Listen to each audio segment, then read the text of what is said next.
Como é que está aí o som, Pedro? Está perfeito, João. E tu, consegues-me ouvir bem? Epá, excelente, excelente. Queria aproveitar Muito bom. aqui para os nossos convidados para poderem colocar o vosso telefone em silêncio, acima de tudo. Vamos transmitir aqui, eu acho que muito boa informação. Vamos falar um pouco sobre liderança e Covid-19. Eu tenho aqui o meu convidado, eu permito-vos que vos apresente. Pedro, posso tratar sem ser por professor, não é? Hoje é o dia de descontrair um pouco. Claro que sim, Pronto. fica à vontade. Acima de tudo, primeiro, antes de apresentar o Pedro, eu queria dar os meus parabéns para todos os profissionais de saúde aqui em Portugal, porque têm feito um trabalho excelente. E quando falamos de profissionais de saúde, falamos de toda a equipe, desde a equipe médica, desde de enfermeiros, bombeiros, todas as pessoas que estão envolvidas na luta, inclusive forças de segurança, porque estão a ser fundamentais para que o país esteja como está neste momento. Tivemos cerca de 18 mortos com a pandemia de hoje, eu não vou perder aqui muito tempo a falar sobre isso, mas acima de tudo, é importante saber que o povo português é extremamente civilizado e nós conseguimos marcar a diferença no mundo, não é? Se nós conseguirmos fazer isso na saúde, né, neste momento, eu acredito que no futuro iremos fazer muito mais em todas as áreas. Portanto, é assim, eu tenho aqui comigo hoje para falar um pouco sobre liderança o professor Pedro. Ele é formado em pós-graduação em gestão de ginásios. Ele teve, inclusive, é o fundador da Elite Fitness. Tiveram recentemente um prémio, não foi, Pedro? Fala-me sobre isso. Foi um prémio da Manos Produções, não é? Sim, em 2018 ganhámos o prémio de Ginásio Inovação. Foi muito gratificante. Inovação. Sim. Pronto, espetacular. Acima de tudo, isso demonstra que existe um processo de evolução dentro da tua empresa e isso é bom que nós consigamos entender que estamos a falar aqui com uma pessoa que está a dar o exemplo. Há coisas que o Pedro se calhar não gostava que eu levasse. Pronto, ele é assistente convidado da Escola Superior de Desporto Rio Maior, é docente atualmente da Fitness Academy, uma entidade formadora para técnicos de exercício físico, e pronto, é formado em Master Coach, que é o que ele realmente ama, e tanto a liderança como o Master Coach é o que ele realmente sente que é o propósito de vida dele. Pedro, eu vou ter que mencionar mais um detalhe, não é? Tu foste fuzileiro, acima de tudo temos que perceber que temos aqui um homem que teve um processo de evolução, não é? Ao que sei, tu surgiste numa cidade muito pequena, num bairro até um pouco complicado, onde ninguém dava nada para o Pedro e o Pedro vingou, não é? O Pedro entrou nos fuzileiros, o Pedro saiu dos fuzileiros, abriu a primeira empresa, acho que de início, inclusive, foi uma empresa onde ele agarrava no material dentro de uma carrinha e ia dar aulas, não era? Não foi assim? Conta-nos um pouco sobre isso. Eu sei que tu não gostas muito que se esteja a valorizar o teu trabalho, mas eu acho que é importante para as pessoas terem consciência de quem tu és. Olha, João, em primeiro lugar, muito obrigado pelo teu convite. Para quem não sabe, o João foi meu aluno e digo já que foste um bastante exemplar. Foi das turmas que mais gozo me deu lecionar. Foi a turma do entroncamento. Muito disciplinados e muito interessados acima de tudo. Olá, Eduardo, está tudo bem? Na máquina, repara que diz, está aqui. Olha, a nossa intenção de hoje, estávamos a partilhar há pouco, era de acrescentar valor a todas as pessoas que nos estão a ver e espero que este live tenha esse contributo. À tua pergunta, tu colocas-me sempre nesta situação. Basicamente, João, sim, várias pessoas me perguntam porque é que nós começámos a Elite Fitness. E eu podia ter milhares de histórias para contar e contar aqui uma história muito pomposa, mas a Elite Fitness surgiu no fundo por acaso. Surgiu por acaso, mas surgiu com um propósito. O nosso propósito basicamente era acrescentar, transmutar alguns dos valores que eu tinha visto na tropa, que eu tinha visto nos fuzileiros, como humildade, espírito de sacrifício, camaradagem, ficarmos felizes pelas vitórias dos outros, para o mundo do fitness, basicamente. E pronto, começou a surgir devagarinho, passo a passo, e pronto, e hoje estamos aqui, basicamente. Epá, e nós temos parabéns a nível nacional, né? Não estamos a falar só dos parabéns de amigos, mas a nível nacional houve um reconhecimento. Então, Pedro, é assim, nós hoje vamos falar aqui de um tema que eu acho que é essencial. Aliás, eu escolhi-te a ti porque tu és a pessoa que tens dado o exemplo para mim, és uma pessoa que tem sido bastante importante. Aliás, no primeiro dia que nós nos cruzamos, não é? dentro da sala, como sabes, eu tenho o hábito de chegar muito mais cedo, não é? E tivemos a oportunidade de trocar logo ali umas palavras e eu entendi que havia ali alguma afinidade, porque eu reconheço-me um pouco nos teus princípios e na tua ideia, na tua filosofia e, acima de tudo, o porquê, não é? O porquê, o que é que nos leva a fazer determinadas coisas, e sabermos o que é a nossa essência. Aqui, relativamente à liderança, eu acho que é um tema, pá, que é muito importante, porque, acima de tudo, não estamos a falar de um líder, pode ser um líder de uma empresa. Na realidade, é aquilo que a gente falávamos aqui há dias. Nós temos que ser líderes nós próprios, não é? Eu montei aqui algumas perguntas, que entretanto vamos falando gradualmente. Eu tenho aqui como primeira pergunta: qual é o propósito da motivação de um grupo para vencer um cenário como este? Ou seja, qual é o propósito para conseguir ultrapassar todas estas dificuldades? Porque estamos a falar que estamos numa situação extremamente crítica e, acima de tudo, para os profissionais do exercício físico, nós vamos passar bastantes dificuldades, não é?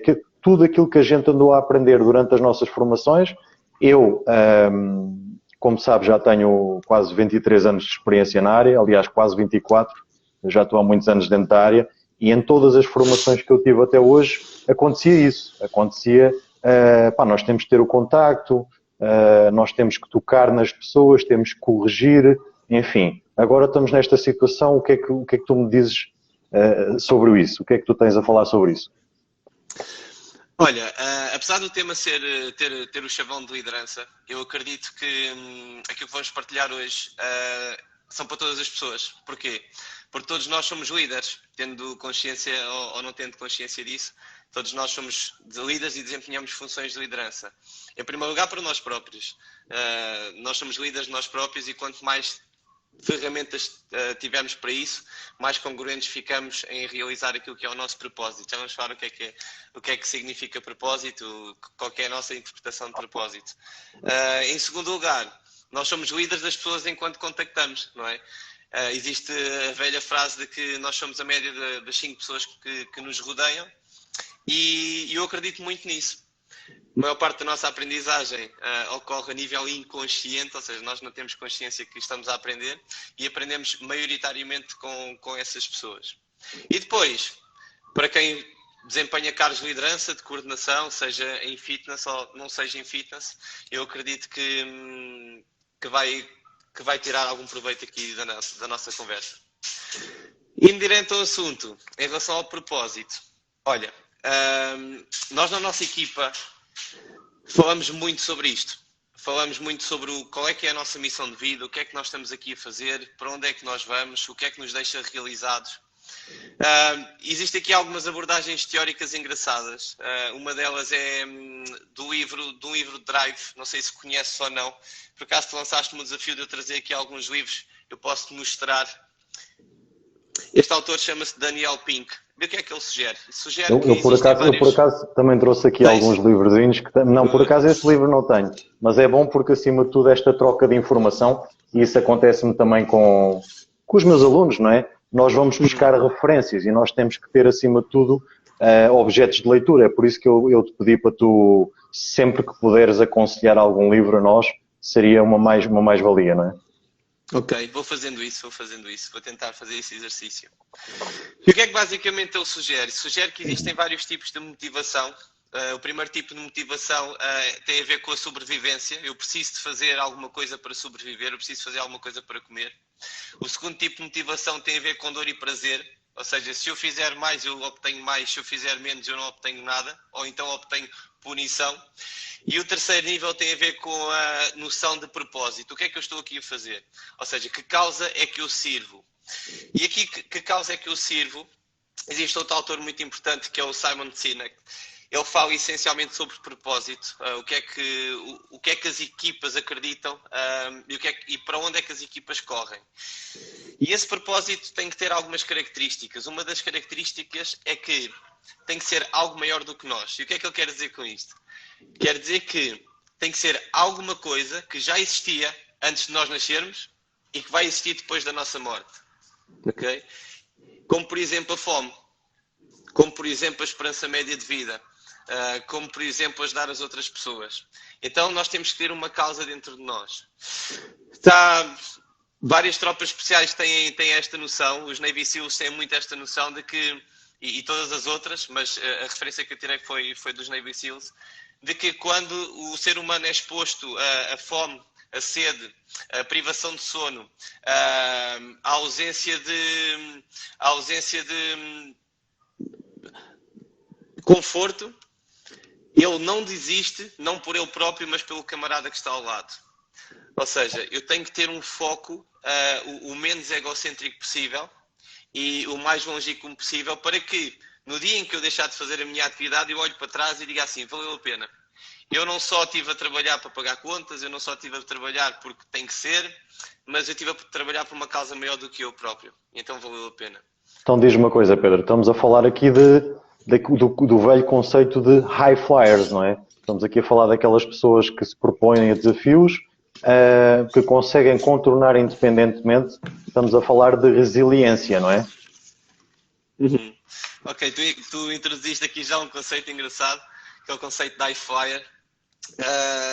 Então isto é um conceito teórico que basicamente parte de uma equipa em quadrantes. O quadrante mais alto é os high flyers, que são as pessoas que têm maiores níveis de performance. Geralmente são pessoas que fazem bem, que fazem muito, que têm uma grande intensidade e têm níveis de consistência muito altos. Partindo do pressuposto da modelagem, que o Tony Robbins fala muito, que é um coach muito conhecido, o padrão mental dessas pessoas está quase sempre ligado a um propósito maior do que elas próprias. Elas não fazem para ter reconhecimento próprio, elas não fazem para ganhar mais dinheiro, elas fazem por uma causa. Muito bem.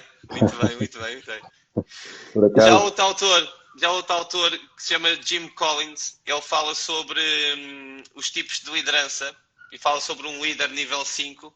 Ele identifica exatamente esses padrões, que é as pessoas de alto nível de performance geralmente são pessoas que trabalham para outras e trabalham por um propósito maior do que elas próprias. Deixa-me dizer que eu sou um homem sortudo, porque apesar deste contexto todo, eu tenho uma equipa ao meu lado. Se tiver aí alguém da minha equipa a ver, faça aí um comentário qualquer. Malta, gosto muito de vocês. Eu tenho uma equipa ao meu lado, João, que é... Ainda há 2 dias atrás eu estava a partilhar contigo um áudio em que me sentia super grato pela entrega da minha equipa, pelo propósito que eles têm e por ver isto dia a dia. Porque às vezes nas empresas o que é que acontece? O cenário cooperativo impõe-se, a pressão por resultados rápidos impõe-se e a questão da missão e do propósito está escrita às vezes na parede, no site, no plano de negócios, não é? E no dia a dia é que as coisas têm que acontecer. Eu sou muito grato e quero dar um grande abraço aí à minha equipa, os que estão a ver e os que não estão, e agradecer por todo o percurso que eles têm feito até agora. Eles têm sido uns heróis. Os heróis são vocês e gosto muito de vocês. Sabes que, acima de tudo, costuma-se dizer que pronto, a nossa equipa é o reflexo um pouco de quem a lidera, não é?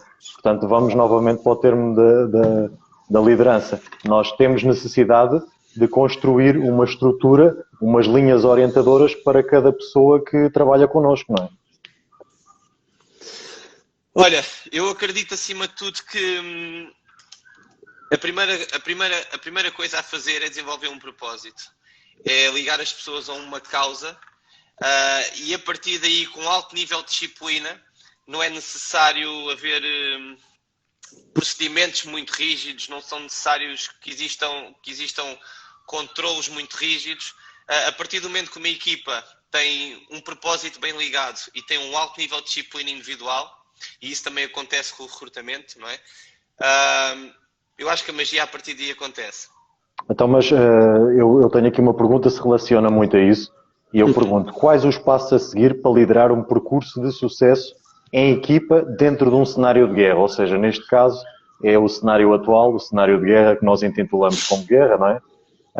E na realidade é uma guerra, né, que nós temos que enfrentar, seja financeira, seja psicológica, acima de tudo. Eu sei que tu não quiseste chamar muito para aqui esse tema, porque acima de tudo devemos ter aqui algumas pessoas alguns profissionais de saúde também, e psicólogos e médicos, e não nos é correto falar em determinadas coisas quando nós não estamos devidamente credenciados para isso. Mas, no entanto, eu gostava que pudesses dar assim um pouco mais da ênfase e tudo aquilo que sentires necessidade de dizer. Eu acho que estamos a fazer um direto, ninguém vai levar as coisas tão à letra. Eu também, se me permitires, vou acabar por falar em alguns temas que eu acho que são importantes e relevantes. Ok. Então vá, o que é que nós fizemos? Basicamente, isto foi um abalo para toda a indústria do fitness, para toda a economia portuguesa, para qualquer indústria, tanto portuguesa como mundial. E em qualquer cenário de guerra, existe um fator muito importante que geralmente une as equipas, que é o fator de problema externo. Sempre que existe um problema externo, as equipas tendem-se a unir. E isso vê-se muito nas tropas especiais. Okay? Não é por acaso que está implícito privação de sono, fome, exposição a frio, exposição a calor. Sempre que existe uma dificuldade externa, as equipas tendem-se a unir. Isso é um fator muito importante que eu acho que qualquer liderança teve esse fator a favor. Há aqui outro ponto importante, que é qual era o trabalho feito, tanto do ponto de vista da retenção dos sócios ativos dos clubes, como do ponto de vista do nível de entrega das equipas. Há aqui um fator que é muito importante que se tenha em conta, que é qual foi o trabalho feito até ao Covid-19. Qual era o tipo de comunicação que existiam com os sócios, qual era o tipo de relação, qual era o tipo de satisfação, qual era o tipo de comunicação, relação e satisfação que existia com as equipas, qual era o tipo de espírito de equipa que existia antes. Pedro, se me permitires só o seguinte, devemos ter muita gente a ouvir-nos, não é, que estão ligados a outro tipo de trabalhos, mas é assim, eu acho que toda a linhagem de trabalho, principalmente nós que trabalhamos com pessoas, não é, com equipas, enfim, eu acho que os conceitos podem ser aplicados em inúmeros trabalhos, não é? Estamos aqui a falar de uma coisa, eu acho que tu, enquanto gestor de ginásios, hoje podia agarrar em ti e colocar-te à frente de uma empresa e pelo menos alguns passos tu irias ser muito bom, não é? Portanto, para as pessoas não ficarem um pouco também só centradas a pensar que isto é 100% fitness. Não, isto é 100% a nossa vida toda, não é? Porque nós temos que ter as coisas bem alinhadas. Claro que sim, boa, João. Ainda bem que fizeste esse reparo. Aliás, toda a partilha vai ser uma partilha para nós próprios, não é? Para a nossa liderança própria, para a nossa liderança enquanto pares e para a nossa liderança caso tenhamos um cargo mais formal de liderança. Bom reparo, João, isso mesmo. Obrigado. Nada. Então, o que é que nós fizemos, basicamente? Já tínhamos uma relação com a equipa brutal. Nós não somos uma equipa, somos uma família de ciganos, somos muito agarrados uns aos outros. E então tínhamos equipa e espírito para irmos para a guerra. Primeiro raciocínio, o que é que está a acontecer? Olhar para o contexto e ver o que é que realmente está a acontecer. Okay? E então começámos a recolher todo o tipo de informação que conseguíamos recolher para perceber o que é que está a acontecer. Ponto B, para onde é que nós queremos ir? Okay? O que é que nós queremos fazer? E agora, como é que nós vamos fazer isto?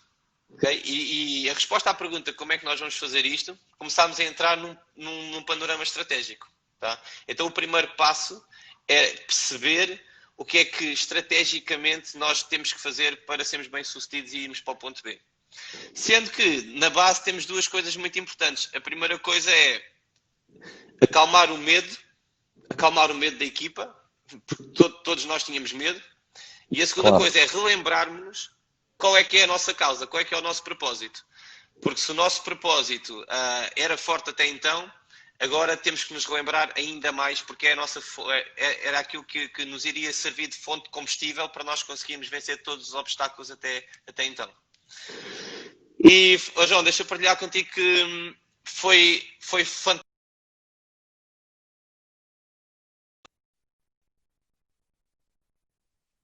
Se nós já tínhamos uma equipa em que entrega o peito às balas em qualquer um dos contextos, esta equipa ficou ainda muito mais forte. Então foi muito fácil realizar as táticas, fizemos alguns pontos táticos. Okay? Na estratégia percebemos quais eram os pontos estratégicos, posso dizer um ou dois deles. Retenção dos sócios ativos, tínhamos que reter as pessoas que estão connosco e dar-lhes o máximo de serviço que conseguíamos à distância. Então começámos logo a tentar desenvolver produto a partir daí. A retenção dos sócios ativos que estavam a fazer treino personalizado com cada um dos profissionais. E, basicamente, manter a remuneração de todas as pessoas que estavam connosco. Foi a nossa grande preocupação, foi manter a remuneração de toda a nossa equipa. E tomámos uma atitude quase como o Titanic. Se nós formos ao fundo, vai toda a gente ao fundo, mas estamos juntos. Depois do plano tático, temos que dar formação. Demos formação, dividimos a equipa em algumas brigadas. Posso dar o exemplo, dividimos a equipa em brigada de leões, e a brigada de leões o que é que ia fazer? Começou a ligar para todos os sócios ativos a informar sobre a nossa plataforma online e a garantir o máximo de serviço das pessoas. Fizemos a brigada das bosses, e a brigada das bosses basicamente atendeu aqueles telefonemas difíceis de pessoas que queriam cancelar ou suspender nesta fase, porque estavam muito assustados, então tinham que ter um poder de persuasão e de acalmar as pessoas muito forte.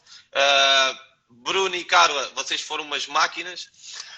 Brigada dos Inspiradores, em que basicamente nós inventámos um serviço que tem o nome de Elite Coaching, onde nos comprometemos que cada sócio ativo, pelo menos uma vez por mês, iria ter um treino à distância, e também era uma forma de nós conseguirmos remunerar os nossos profissionais.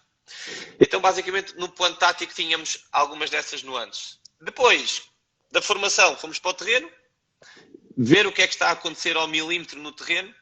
Depois do terreno, o que é que tínhamos que fazer? Tínhamos que medir resultados e apresentar esses resultados às equipas. Fazer um benchmarking interno para perceber o que é que cada equipa estava a produzir e não. Novamente observar o contexto. Ok? E depois voltarmos à estratégia outra vez. Mas semana a semana. Enquanto nós normalmente fazemos isto semestre, trimestre, mês, isto claro, tinha que ser semana a semana e fazer vários pontos de situação durante a semana. Ou seja, o ritmo acelerou muito, o risco aumentou bastante, e então a exigência sobre estes KPIs de performance foi muito alta. Acima de tudo, pronto, eu acredito que, tendo em conta também os gestores financeiros, né, tiveram que estar a observar tudo e, na realidade, quem é que estava eventualmente...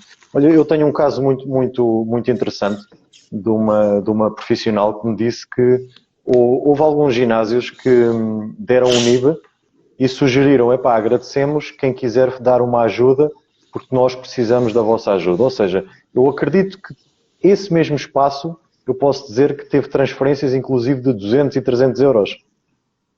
Entendes? Ou seja, o que acontece? Aí mostra o trabalho que é feito durante o ano todo, não é? Claro, não é só um trabalho imediato. Tem que haver uma continuidade, temos que acompanhar continuamente o cliente, não é?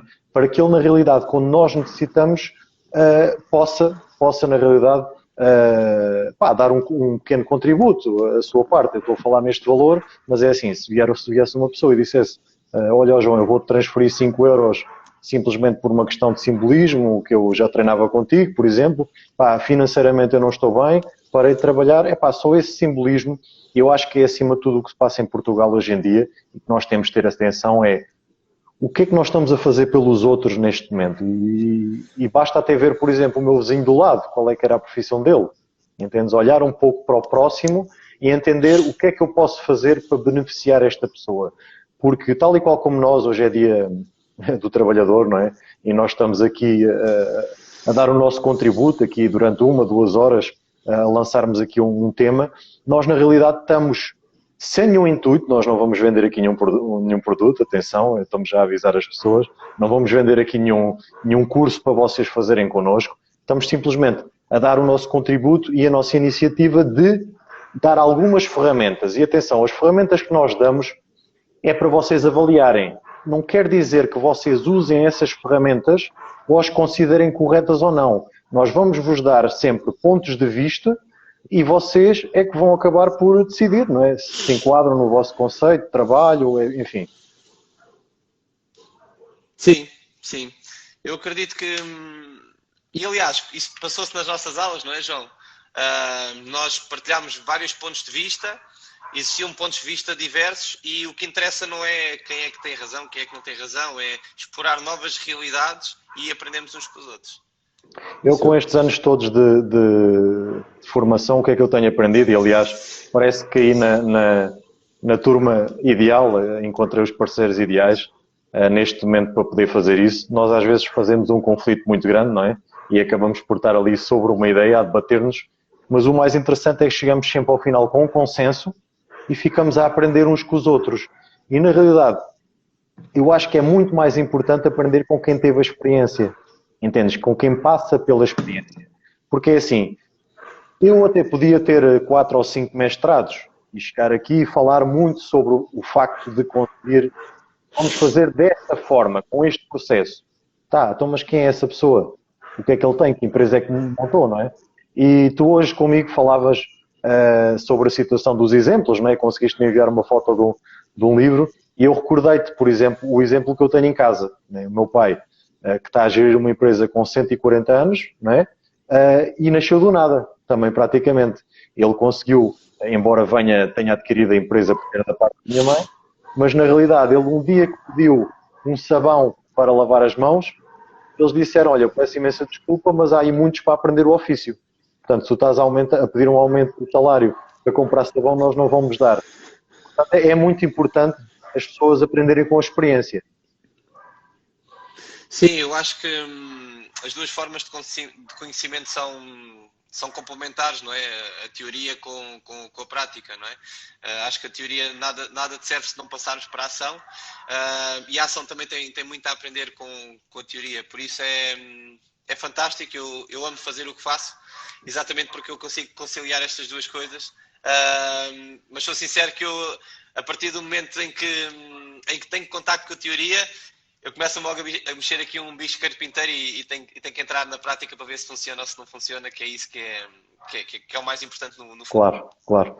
Então, Pedro, sendo assim, Sim. existem vários tipos de liderança que nós podemos adotar, não é? Qual é os tipos de liderança que tu achas mais corretos para nós adotarmos neste contexto? Olha, existe um autor que é o Daniel Goleman, ele fala sobre inteligência emocional e também fala sobre tipos de liderança. Ele fala sobre alguns tipos de liderança e deixa-nos aqui alguns exemplos que é importante nós explorarmos.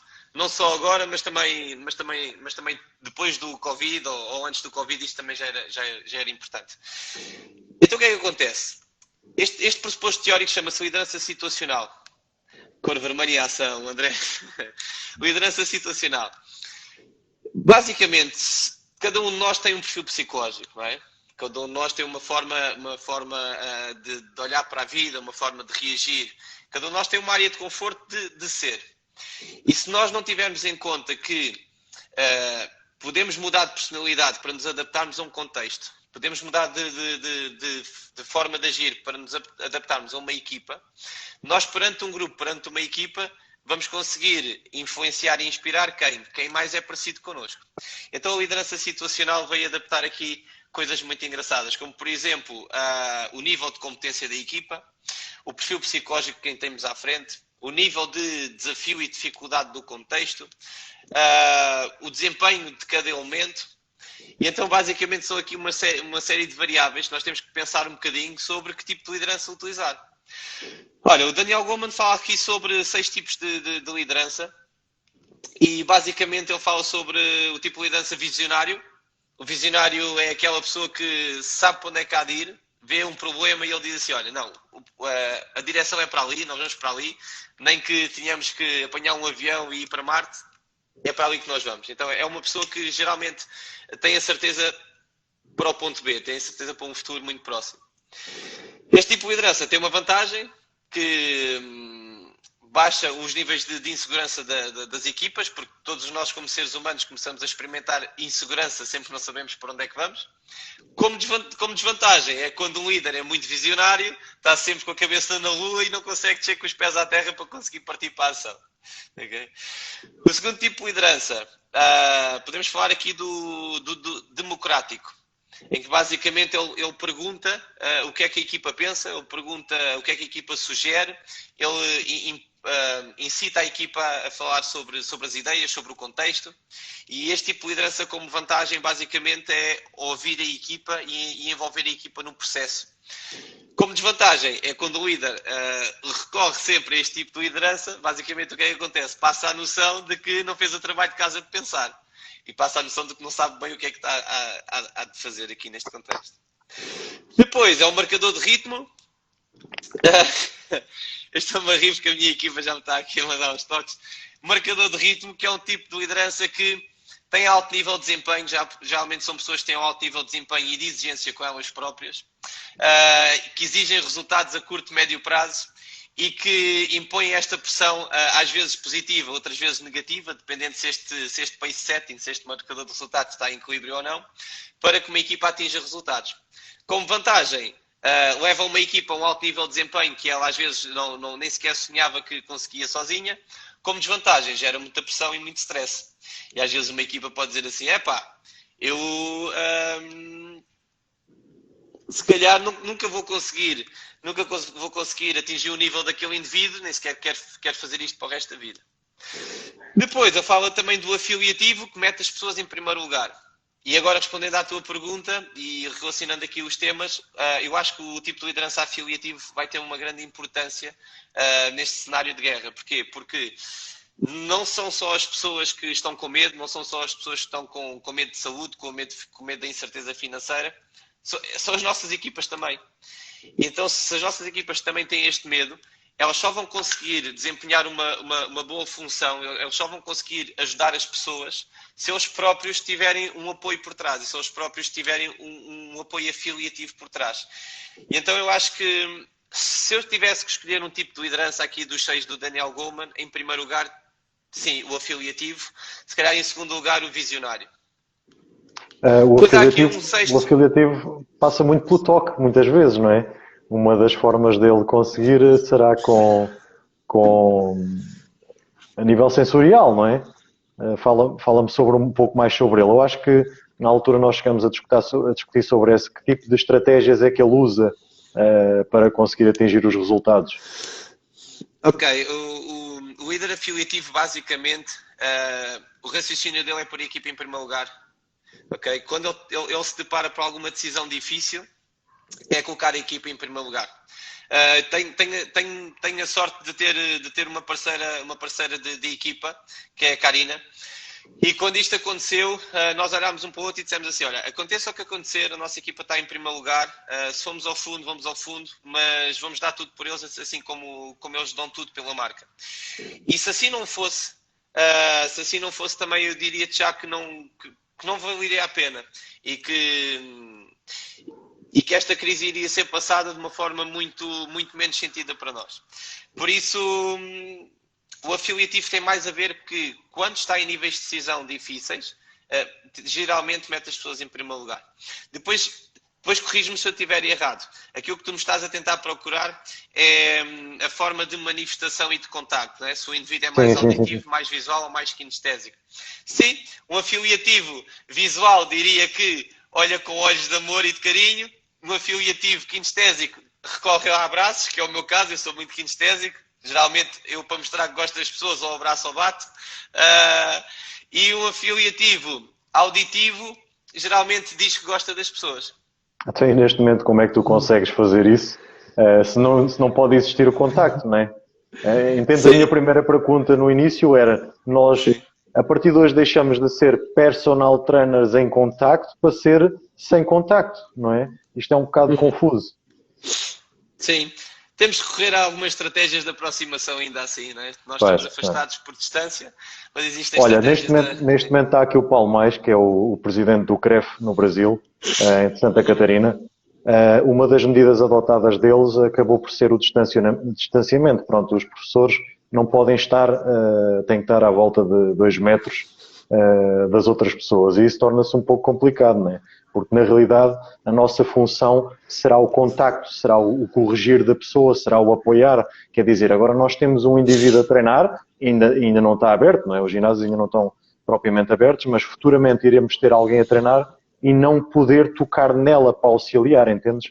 Às vezes, quando se fala de dar aulas, e eu tenho assistido a inúmeras webinars que têm sido dadas e fala-se muito sobre o dar aulas online, e a questão é que para um tipo de população pode funcionar, entendes? Agora é assim, nós temos perfeita consciência que um atleta ou aquela pessoa que já está mais avançada, ela precisa de outro tipo de treino. Não concordas com isso?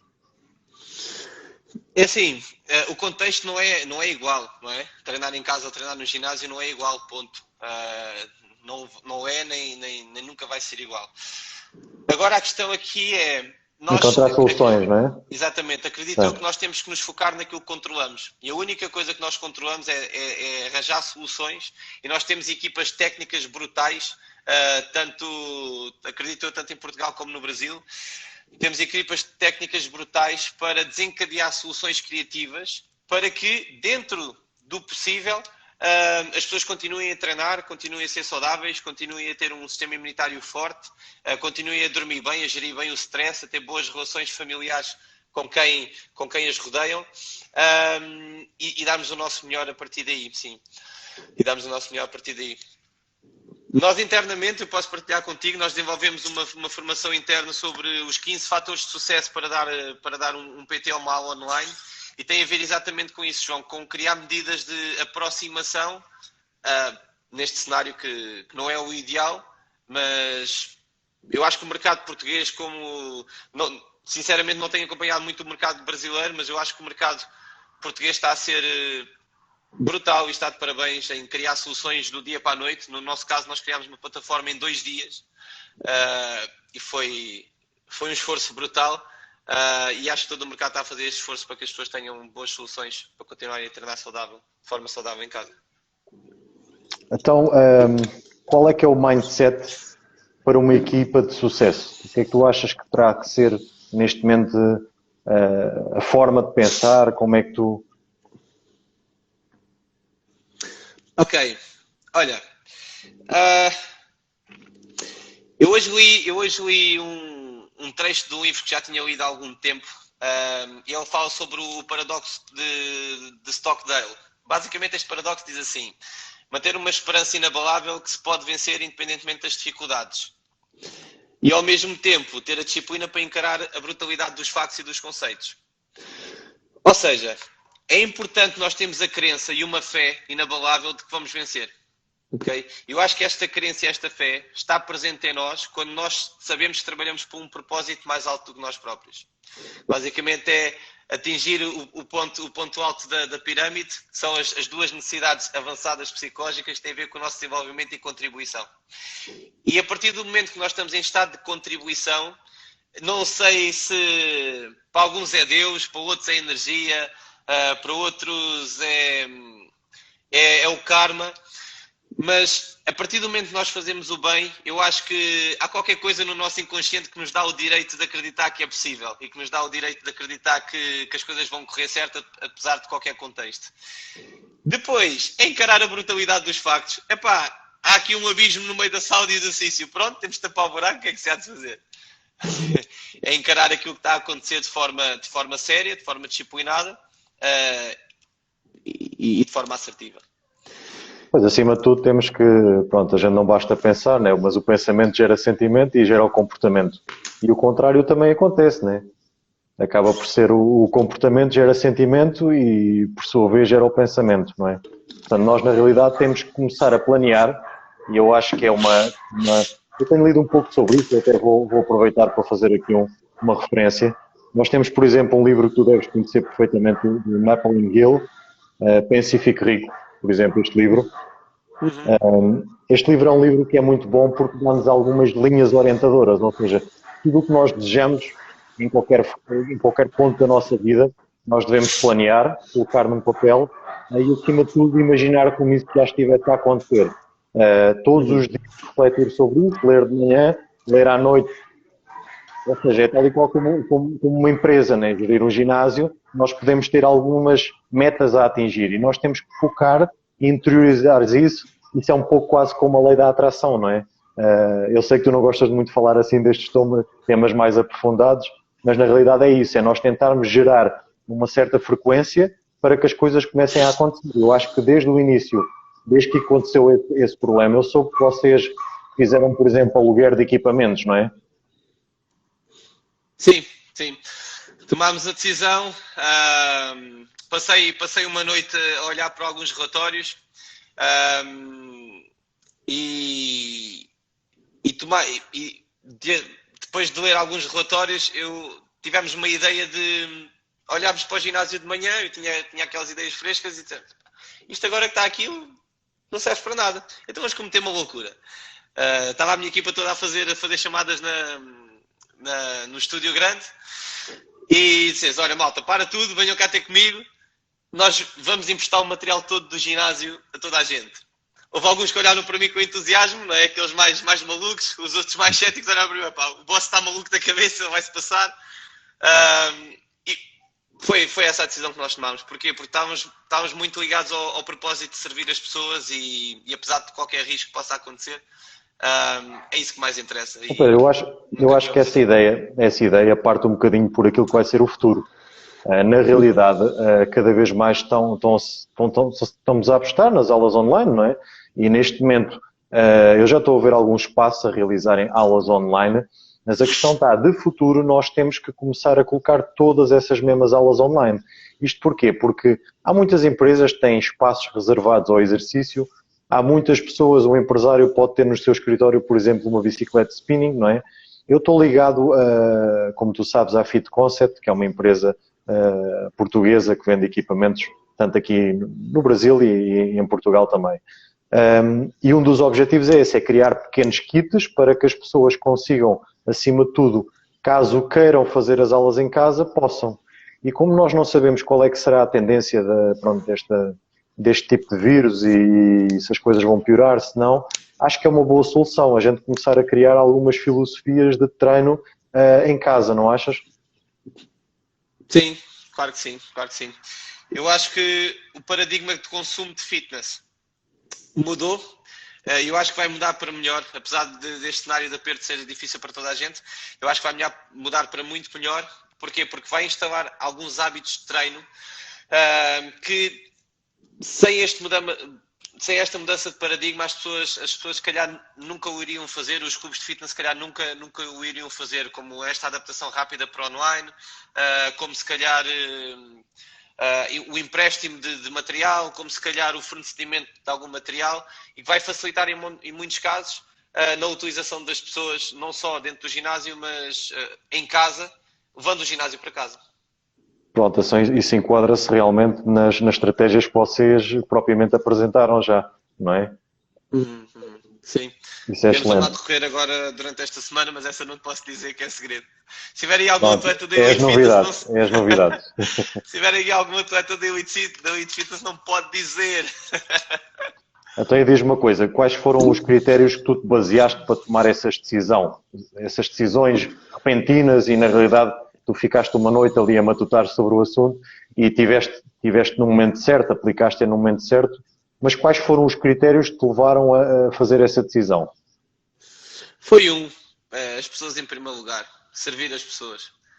Unicamente isso. É isso que realmente eu acho que é uma referência em ti e no teu trabalho. Eu acho que, acima de tudo, deve ser a referência para todos os passos que estão neste momento em prática do fitness, porque na realidade eu acho que a prevenção é a melhor aposta que nós podemos fazer no corpo, não é? Na realidade, o que acontece? Nós precisamos de exercício para que possamos não ficar doentes.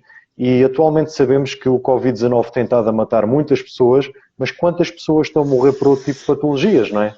Desde diabetes, desde hipertensão, enfim, está a acontecer muito mais mortes, se calhar, do que com o Covid. Portanto, e isso é o quê? É derivada a toda a falta de hábitos, não é? Nós temos cerca de 7% da população ativa. Onde é que estão os outros, não é? É um trabalho que vai ter que ser gradualmente feito, e já está a ser, não é?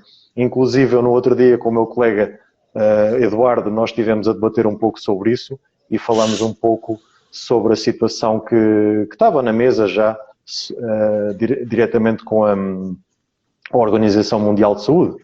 Nós tínhamos feito um compromisso, queríamos criar equipas multidisciplinares. Era o médico, o técnico de exercício físico, o psicólogo e o nutricionista, na maioria dos hospitais. E isso atualmente não está a acontecer. Eu dou-te o exemplo da minha mãe. A minha mãe sofreu de um cancro. Teve um linfoma maligno, aliás, já sofreu 2. E ela estava no hospital e na consulta e eu falei à doutora, a minha mãe tem 38 quilos, não acha que ela devia de fazer um regime alimentar? Mas, ou seja, fui eu que sugeri. Não foi propriamente o médico a dizer, não, temos este protocolo e a sua mãe automaticamente vai ter que ter aqui a dieta. Como eu sugeri, automaticamente ela teve uma atitude super profissional. Ela chamou logo a minha mãe, chamou uma nutricionista, foi logo feita a consulta. Infelizmente, eu ao falar com a pessoa, ela, olha, sou estagiária e... Então, mas quantos profissionais na área de nutrição é que nós temos aqui no hospital?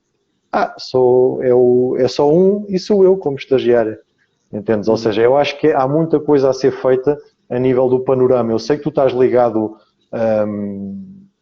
à faculdade e pronto, à Faculdade de Desporto de Rio Maior e eventualmente não te cabe muito falar sobre esses temas de ensino, mas na realidade há determinadas coisas que nós temos que melhorar, não achas? A nível de ensino precisamos de incentivar mais as crianças, acima de tudo. Qual é a tua opinião sobre isso? João, claro que sim. Acho que é a nossa grande luta, em termos de setor do fitness, é colocar as pessoas a pensar em prevenção. Como tu sabes, a sociedade portuguesa já está muito melhor, mas é muito mais normal um casal gastar 35 euros num jantar, que se gasta num dia, numa refeição, do que gastar 35 euros num mês, que dá para 30 dias de treino. Não é? Enquanto o jantar é o que é, e enquanto o mês de treino se calhar equivale a N benefícios, se esse mês de treino for tornado num hábito, equivale a N benefícios para a saúde, equivale a N benefícios para a longevidade, equivale a N benefícios para o estado emocional. Cabe a nós, instrutores de fitness, mostrar que temos a credibilidade e mostrar que temos a capacidade de reter as pessoas. Cabe, acredito eu, à comunicação social de começar a incentivar as pessoas para pensar em prevenção e não só pensar no tratamento. Cabe também, acredito eu, que os médicos cada vez mais estão a fazer este papel. Pelo menos eu noto muito, desde há 7 anos atrás, 7, 8 anos atrás, desde que eu acabei a minha licenciatura até aos dias de hoje, os médicos estão muito melhores e eu acho que nos estão a dar uma ajuda muito, muito mais forte neste papel da prevenção, mas ainda assim não é o suficiente, não é? Porque nós vemos a quantidade de players, de ginásios que estão a abrir, porém a taxa de penetração de exercício físico em Portugal em ginásios não está a ser proporcional ao número de players que estão a abrir. Então, isto dá-nos aqui uma reflexão para nós em termos de fitness, o que é que temos que fazer de diferente. Eu acredito que há muita coisa que temos que fazer de diferente. O que é que o Estado está a fazer para isto? De que forma é que a comunicação social pode ou não ajudar a população portuguesa a pensar mais na prevenção?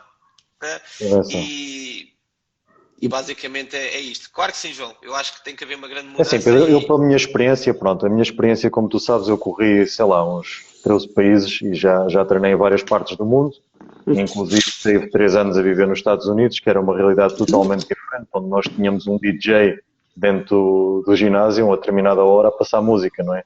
Havia salas gigantes, enfim. Era um mundo totalmente à parte e uma indústria onde nós entrávamos numa recepção e aquilo não havia nenhuma hora do dia que não houvesse pessoas novas a quererem inscrever-se e a quererem praticar exercício. Mas também estamos a falar às vezes de locais onde tínhamos preços de 12 dólares, 13 dólares, entende? Na realidade os impostos lá acabam por ser menores e isso possibilita muita coisa. Eu acredito agora com a situação que foi proposta, a proposta de lei com a diminuição dos impostos, as coisas possam vir a melhorar um pouco melhor ou a gente consiga realmente reduzir na realidade os preços, não é, das coisas. Eu também queria fazer só aqui uma referência. Nós temos aqui vários temas que gostávamos de um dia falar com vocês, podermos explicar um pouco. Eu vou pedir o seguinte, eu vou pedir para que vocês, nas nossas publicações que nós temos dentro pelo menos na última publicação que nós temos sobre este evento, esta live, vocês possam colocar um comentário sobre as referências do que é que vocês gostavam de ouvir falar mais. Nós depois, de futuro, podemos vir a falar de coaching, filosofia do sucesso, famílias e Covid-19, saúde e estilo de vida. Pronto, nós temos estes temas. Se vocês quiserem deixar ou mandar-nos uma mensagem, enfim, o ideal era deixarem tudo lá discriminado. Nós podemos selecionar um próximo tema para conseguir fazer novamente outra live e tentarmos desenvolver um trabalho aqui contínuo para tentarmos dar mais ferramentas para vocês. Agora, Pedro, ainda gostava de fazer mais uma uma referência aqui.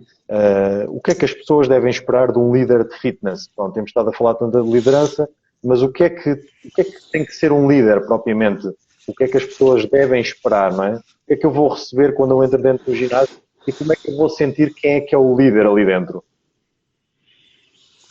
Ok, olha, basicamente eu acho que o líder existe para tornar pessoas melhores do que ele próprio. Eu acho que esse tem que ser o grande mindset do líder, é desenvolver as pessoas, perceber o que é que cada pessoa quer fazer da vida, o que é que cada pessoa gosta de fazer, quais são os dilemas, quais são as potencialidades, colocar as pessoas nos sítios certos e que elas sejam felizes, basicamente. Nunca nos devemos esquecer que nós passamos 50% a mais do nosso tempo a trabalhar, no nosso local de trabalho. Nós em equipa não dizemos trabalho, dizemos missão. E agora que já que estavas a falar de crença, João, há pouco, permite que eu introduza aqui um tema. Quando nós falamos da palavra trabalho, nós acarretamos uma data de sensações, de sentimentos, de pensamentos negativos. Porquê? Porque geralmente nas nossas famílias, eu pelo menos quando eu era mais pequeno, quando o meu pai ou a minha mãe chegavam a casa, vinham com um estado emocional um bocadinho mais triste, e o que é que eles diziam? Vim do trabalho e com uma cara cansada. Geralmente ao domingo à tarde, a mesma coisa. Estávamos no fim de semana e eles começavam a ficar tristes quando se aproximava a hora também de ir para o trabalho. E então, nós no nosso inconsciente temos a palavra trabalho como algo mau, algo pesado, algo que se deve de evitar. E nós chamamos missão. Para quê? Exatamente para estarmos com um estado emocional mais habilitador e para ligarmos esta atividade àquilo que nós gostamos de fazer, àquilo que nós somos bons a fazer e àquilo que nos pode dar algum dinheiro, porque nós precisamos de dinheiro para sobreviver. Claro. Então, se nós conseguimos conciliar estas três coisas, deixamos de chamar trabalho e começamos a chamar missão. Acho que é uma proposta engraçada para quem estiver a ouvir. Pedro, eu por acaso já estou a sentir isso em mim próprio, porque eu há 4 anos que faço aqui um trabalho junto da Universidade Sénior. Eu faço esse trabalho como voluntário, ou seja, eu dou 1 hora por semana sempre à Universidade Sénior. Atualmente estou a fazer aulas online para eles. E torna-se muito complicado porque a maioria das pessoas de idade não dominam as tecnologias, não é? Colocar um Zoom não é fácil, instalar um Zoom, mas aqueles que têm Facebook... imagina, eu tenho que estar a dar aulas a olhar para uma câmara sem ver o feedback deles. Eles às vezes colocam um outro comentário, mas na realidade é muito complicado tu saberes que estás ali 1 hora seguida a falar, não é? E de repente vais fazer alguns exercícios, porque eu tento falar abertamente com eles no início da aula, depois no final eu dou alguns exercícios que eu considero importantes, mais na parte do equilíbrio, para eles continuarem a treinar o equilíbrio, a situação do reforço do corpo. Porquê? Porque eles estão muito tempo sentados, e eles precisam de manter a estrutura da região lombar e abdominal fortes. Mas há uma grande dificuldade em fazer isso, mas acima de tudo eu acho que o meu propósito é, chega a uma determinada altura da nossa vida, né, por as coisas que a gente passa, muitas vezes algumas tempestades, tal e qual como esta tempestade está a ser para muita gente, e há uma determinada altura da vida que a gente tem que fazer realmente isso, é começarmos a sentir qual é que é o nosso propósito e acima de tudo o que é que nós podemos fazer pela sociedade.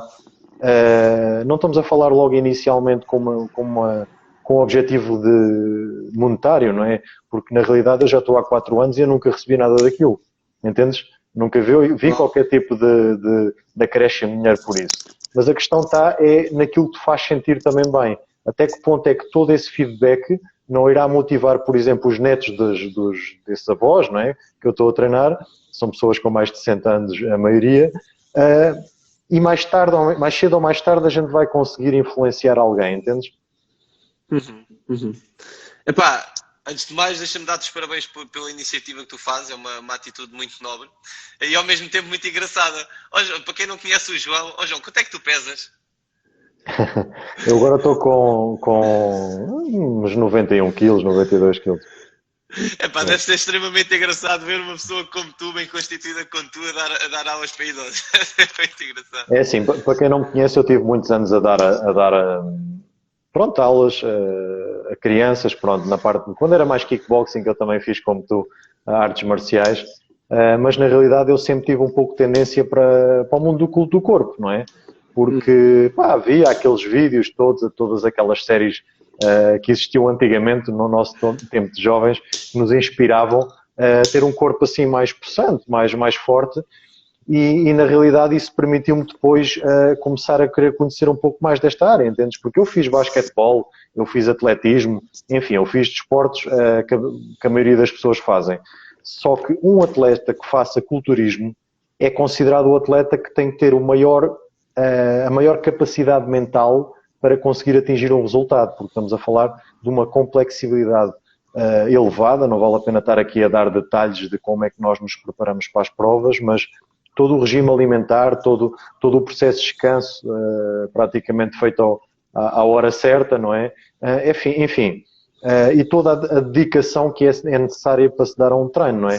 E é assim, eu tento transportar isso para a parte do meu coaching desportivo, entendes? Uhum. Eu, por exemplo, quando tenho um atleta, e já me aconteceu, eu trabalho também com idosos, mas trabalho também com atletas. Eu, por acaso, há pouco estavas a falar em médicos. Eu, no Brasil, tive a oportunidade de preparar 2 médicas, 2 não, 3, estive a fazer preparação para 3. Uma delas tinha, na altura, 55 anos. E, ó João, olha, estou curiosa, já fiz aqui uma prova e gostava pronto, eu era do atletismo, mas estou interessado em treinar.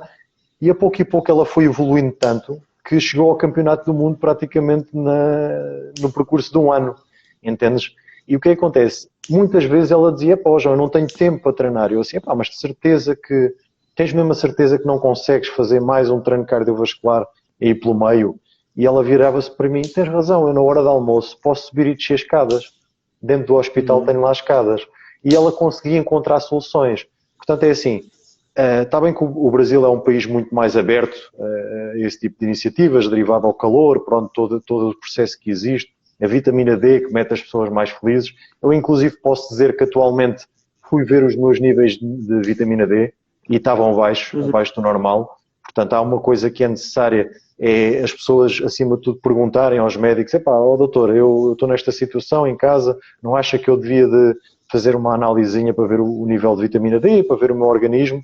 Enfim, há aqui muitas coisas que ligam as pessoas a terem motivação. E toda esta situação que se está a gerar, o que me preocupa mais acima de tudo, nem é as pessoas mais velhas, porque a gente vai ter um curto período de vida, mas é as crianças. Nós sabemos perfeitamente, e isto é um assunto que tu não gostas muito de tocar, mas eu sinto-me à vontade para falar sobre isso, que o nosso processo de aprendizagem vem desde o útero, desde a barriga da mãe, digamos assim. Cerca de 3 meses antes da nascença, se nós colocarmos um pai a falar na zona do cordão umbilical, a criança quando nasce, se tiverem vários homens dentro da sala, se o pai falar, a criança reconhece. Pronto. Estamos a falar aqui de uma situação que... desculpa lá, eu tenho aqui uma chamada. Peço imensa desculpa. Desculpa lá isto. Portanto, é assim, eu acho que é importante a gente entender que nós estamos num processo evolutivo desde crianças.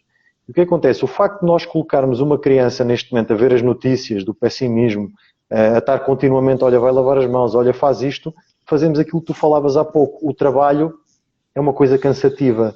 Não, o trabalho é uma coisa excelente, não é? Tal e qual como vais ao médico, mas vais arrancar um dente e vai doer. Não, o médico é aquela pessoa que te vai dar ferramentas para tu poderes cuidar da tua boca, teres um sorriso lindo. Ele é uma pessoa que, sempre que tu precisares e tiveres dúvidas... Estás a ouvir? Já estamos aqui. Tá, é aquele tempo de ligação. E pronto, como eu estava a falar, o processo de aprendizagem é muito importante. Nós acabamos por, mais ou menos, isto tem a ver com as ondas de frequência, né? A frequência delta é quando nós estamos a dormir profundamente, quando a pessoa está a dormir profundamente, e as crianças, quando estão dentro da barriga da mãe, estão nessa frequência. A partir daí, mais ou menos até aos 2 anos, eles continuam em delta e passam realmente para teta a partir dos 2 anos, dos 2 aos 7, dos 7 aos 12, mais ou menos, e é aí que eles conseguem assimilar tudo pelo subconsciente. Nós, mais tarde, acabamos por aprender por repetição, não é? Acabamos por decorar o abecedário, enfim, vamos a conduzir no início, não sabemos, passado um tempo, repetimos tanta vez que acabamos por conseguir, não é? Quantas vezes a gente não fez o caminho de casa e, nem me recordo de ter passado por ali, não é? Porque alguém me ligou e estava ao telefone. Portanto, é todos os padrões repetitivos que nós conseguimos novamente assimilar. É por isso que é tão importante as pessoas praticarem exercício continuamente, e quando eu falo continuamente é diariamente. As pessoas têm mais idade, muitas vezes não têm essa possibilidade de fazer muita atividade contínua ou muito tempo de treino, e eu aconselho sempre, faça 10 minutos de manhã, faça 10 minutos a seguir ao almoço, faça 10 minutos à noite, enfim, mantenha-se sempre em atividade. Sim, Ok. Pedro, sim. Sim, João, olha, eu acredito que, aqui puxando um bocadinho a proposta da programação neurolinguística, eu acredito que as nossas crenças, não é? Aquilo que nós temos na nossa cabeça, consciente e inconscientemente, que há coisas que nós sabemos que acreditamos e há outras que não sabemos, boas ou más, acabam por influenciar a forma como nós olhamos para o contexto. E a forma como nós olhamos para o contexto, para as coisas que nos rodeiam, acaba por ditar o nosso estado emocional. Ora nos sentimos um bocadinho mais confiantes, ora nos sentimos um bocadinho mais tristes, ora nos sentimos um bocadinho mais entusiasmados para fazer alguma ação, ora nos sentimos um bocadinho mais aborrecidos. E isso depois dita a forma como nós nos comportamos. E a forma como nós nos comportamos dita os nossos resultados. Okay? Se eu acreditar que comer legumes me vai dar saúde e me vai deixar feliz, à partida eu fico com um estado emocional aboitador assim que vejo um prato de sopa ou um prato de vegetais à minha frente. Qual vai ser o comportamento recorrente? Vai ser eu à partida como mais vegetais e como mais sopa. Como resultado, para ser mais saudável. E isto, depois podes fazer o transfer para o exercício físico, para a gestão de stress, para o resto das coisas. É muito importante, é como tu dizes, as crenças instalam-se em nós por repetição e por intensidade. E é Pois, também não falei nessa parte, mas realmente a intensidade é muito importante, não é? Sim. Pode realmente haver um choque num determinado período da nossa vida, por exemplo, se nós vamos a conduzir e, por infelicidade, temos a nossa esposa ao lado e temos um acidente, por exemplo, no trânsito, e ela morre, por exemplo, é uma aprendizagem por choque extrema, não é? Que vai deixar a pessoa completamente bloqueada sobre a situação de conduzir, não é? Portanto, há muitas coisas que, infelizmente, no nosso dia-a-dia, e é isso que eu tento chamar a atenção às pessoas, um dos momentos mais importantes da aprendizagem é logo após acordarmos, não é? Que ainda estamos nessa frequência, tal frequência teta, e antes de deitarmos. E muitas vezes o que é que eu me deparo? Eu deparo-me as pessoas a verem o Instagram, não é? A verem as malas da moda, a verem, enfim, todo o marketing que é feito pelo Instagram, inclusive, consoante as coisas que nós pesquisamos, eles começam-nos a projetar mais imagens e mais informação sobre isso, e na realidade o que acontece? As pessoas vão se deitar e não tranquilizam. Portanto, eu chamo muitas vezes a necessidade, e falo com todos para fazerem o quê?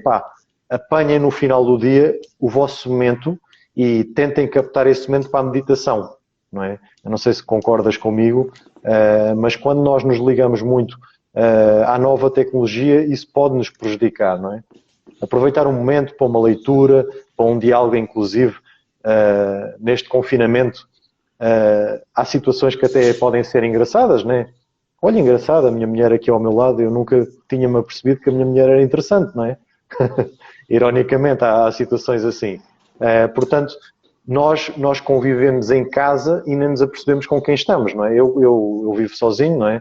Mas as pessoas que estão em casal, e sabemos que atualmente até já foram recebidas 50 pessoas naquele centro de acolhimento para violência, enfim, está a acontecer situações dessas, porque as pessoas estão nervosas, não é? Não têm dinheiro para pagar as contas, enfim, estão no desemprego, alguns, outros ficaram no desemprego, enfim, as coisas acabam por haver aqui uma ebulição de sentimentos, não é?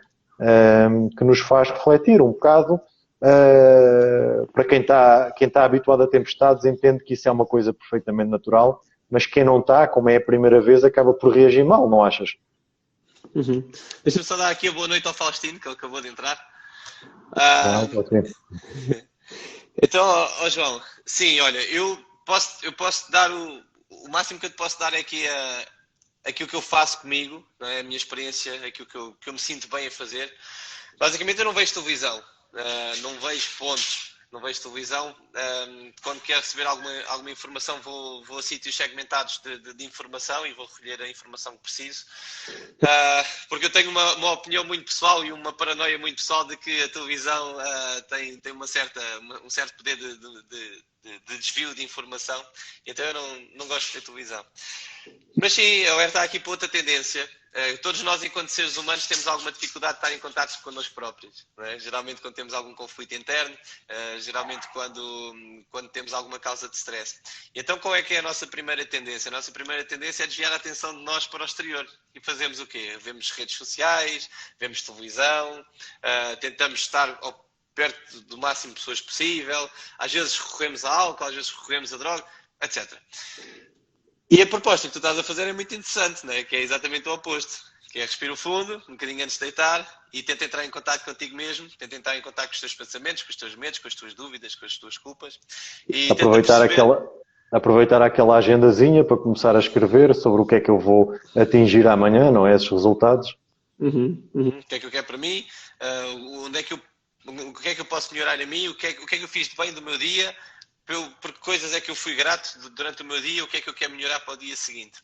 Sim, isso são tudo reflexões que se fazia muito na Grécia Antiga, que havia muito tempo para pensar, e eu acredito que esses homens eram pessoas, do ponto de vista intelectual, muito mais iluminados do que nós. Mas, de qualquer das maneiras, é uma tendência social e é o que é. Olha, Roberto, boa noite. Epá, eu quero também fazer aqui uma referência a vocês. Nós temos aqui algum material sobre este tema, sobre liderança. Nós gostávamos de partilhar com vocês.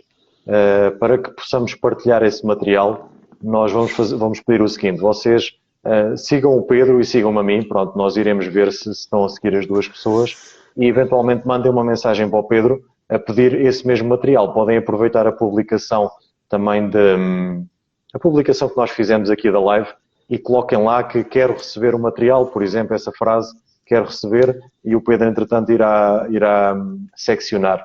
Acreditamos que eu também vou tentar partilhar esta live noutras redes, no YouTube. Também espero que vocês ajudem a partilhar. E também quero agradecer a quem já esteve a partilhar esta live durante estes dias, não é? A tentar que nós tivéssemos uma maior audição. E espero que quando a partilharmos que vocês achem que existe alguma informação que seja muito boa para nós conseguirmos chegar às pessoas que possam utilizá-la como ferramenta.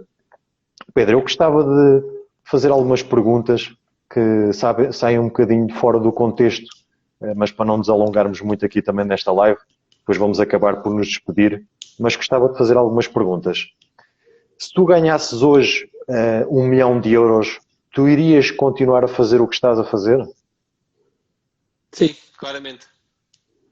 Pronto, gosto de ouvir essa resposta, porque isso é sinal que tu, na realidade, estás a trabalhar com propósito e estás extremamente focado naquilo que fazes e acreditas, porque, na realidade, quem recebe muito dinheiro, a gente sabe que às vezes quantas pessoas não receberam a lotaria, não é? E passado um tempo estão na falência, não é? Porque não passaram por uma experiência, não tiveram esse processo de aprendizado. E o que está a acontecer agora com o confinamento é isso, é nós entendermos que a vida não passa a correr todos os dias. Nós tivemos que ser parados, forçosamente, e agora neste momento estamos a refletir sobre isso. Então, mas eu não posso. É claro que tu podes, aproveita todo esse tempo. Eu estou a fazer uma formação de exercício clínico para a coluna vertebral, estás a ver? Estou a aproveitar para conseguir adquirir mais ferramentas para no meu futuro conseguir utilizar, não é? E as pessoas hoje em dia, nós não estamos parados, nós podemos estar continuamente em evolução. Basta que agarremos num papel e numa caneta e traçamos objetivos, não é? Depois, queria-te perguntar isto, que eu já sei mais ou menos qual é que será a tua resposta, mas o que é que consideras mais importante? Ter o conhecimento ou ter os contactos certos? Olha, ter o conhecimento e ter o poder da ação para agir. Mas os contactos também dão jeito. Mas ter o conhecimento e o poder da ação para agir. Mas eu queria que tu me respondesses mesmo diretamente àquilo. Eu sei que estou-te a dificultar a vida, mas só há duas hipóteses. Conhecimento. Sim. Eu tenho aqui também algumas perguntas que o nosso parceiro Eduardo pediu para eu fazer. Força. Deixa cá só achar. Depois também, gostava que tu resumisses esta live também em 5 palavras-chave, 5 palavras que tu consideres o que é que foi falado aqui sobre esta live. Resume esta live a 5 palavras. Vocês querem tramar a vida. Lá para cima chumam no exame todos. Olha, partilha, equipa, póneis, elite. Obrigado, João. Obrigado, João. Já está. Pronto, olha, então é assim. Eu tenho aqui umas perguntas do Eduardo, que ele pediu-me e insistiu bastante em que nós fizéssemos estas perguntas. Sabendo que 2020 é um ano de longa tempestade no fitness, no teu ver, que previsões tens para 2021? Haverá maior taxa de penetração? As pessoas estão mais cientes da necessidade e dos benefícios do desporto? Olha, se vai haver mais taxa de penetração ou não, não sei, mas sei que existe pelo menos uma oportunidade de consciencialização para quem ainda não é utilizador de fitness. Para quem é utilizador de fitness, existe muito mais versatilidade no consumo do produto e no consumo do serviço.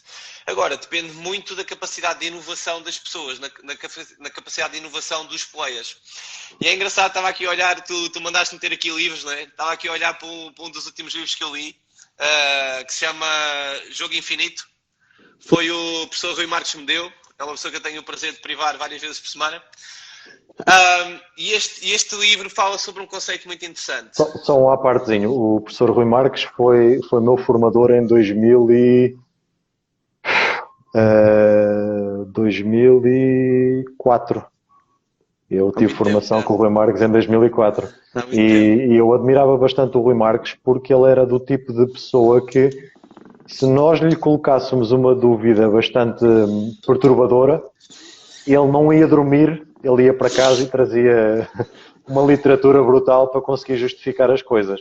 E eu acho que isso é espetacular, porque tal como eu, como técnico de exercício físico, quando recebo uma pessoa, se ela me vier com um problema de saúde que eu não possa dominar, eu tenho que investigar, não é? Eu tenho que tentar saber o máximo possível para poder indicar essa pessoa. E eu acho que é o desleixo, muitas vezes as pessoas acabam por cair no desleixo.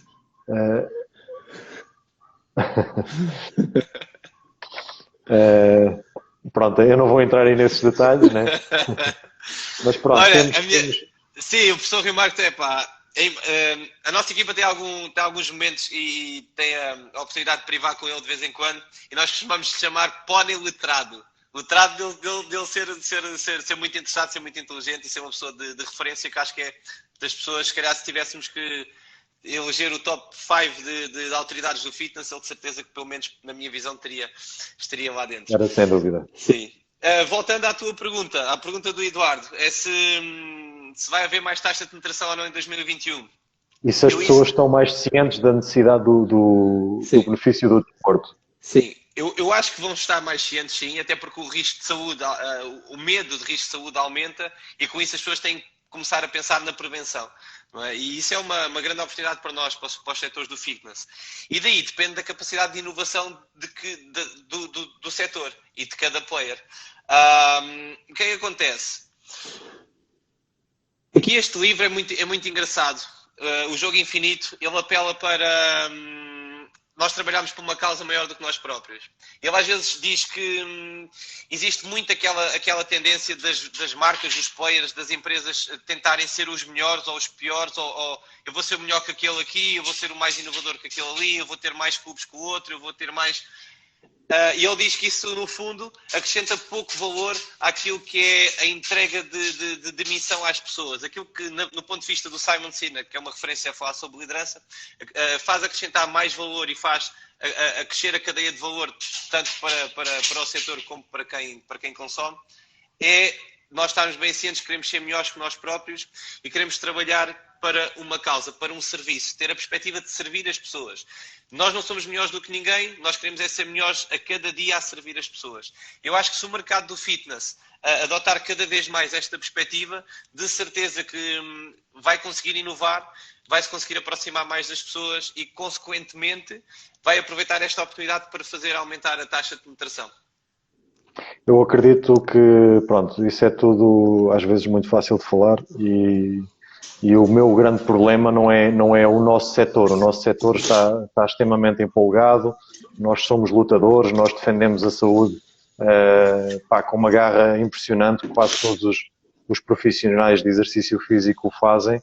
Só que o meu maior receio é a comunicação social, é aquilo que tu tens medo de ver, a comunicação social e, acima de tudo, pá, as tendências que o governo faz para as coisas, entendes? Eu acho que o Sim. que está a acontecer e o que é necessário, na realidade, para mudar todo este tipo de comportamentos é a formação nas escolas. Eu peço desculpa, eu sei que tu estás dentro do ensino, mas é necessário realmente formatar as crianças, porque daqui a muitos anos, se essas crianças forem bem formatadas, nós vamos ter bastantes resultados, entendes? Mas eu tenho uma dificuldade imensa, por exemplo, eu que trabalho com a Universidade Sénior, imagina eu começar a dar uma palestra sobre nutrição, eu não sou nutricionista, mas posso falar um pouco sobre o tema, não é? E tento, então, o que é que comeram hoje, o que é que vocês têm comido? Pá, e quando acabam os momentos festivos, quando eu ouço o relatório de comida que eles fazem, pá, é impressionante, e eu digo assim, pá, nós não vamos ter resultados e vocês vão ser ainda mais doentes se não começarem a mudar, mas é assim, mudar pessoas com... Pá, cheguei a ter aí pessoas com 90 anos, entendes? É muito complicado mudar o mindset dessas pessoas, portanto é necessário nós interagirmos com as crianças, acima de tudo as grandes empresas de fitness começarem a disponibilizar mais treino específico, sei lá, fazerem EACs, começarem a, entendes, enviar um professor do próprio ginásio para as EACs, a disponibilizar outro tipo de ensino, e acima de tudo começar a motivar as pessoas, porque pá, isto é espetacular, né? Nós conseguimos ir para uma aula de fitness e até eu não estou muito voltado para as aulas de grupo, eu fiz formação de fitbox na altura com o Fausto Di Giulio, o italiano, estive em conjunto também com o Diego Sacco, que era uma referência em Rio Maior há uns anos atrás, epá, e na realidade é espetacular, não é? Nós conseguimos ir a uma aula, as pessoas vão hoje em dia a uma aula de fundo e divertem-se e conseguem sair de lá completamente felizes. E chegar às crianças é muito complicado, não é? E se nós conseguirmos fazer essa transição para as escolas, acho que as coisas vão funcionar melhor.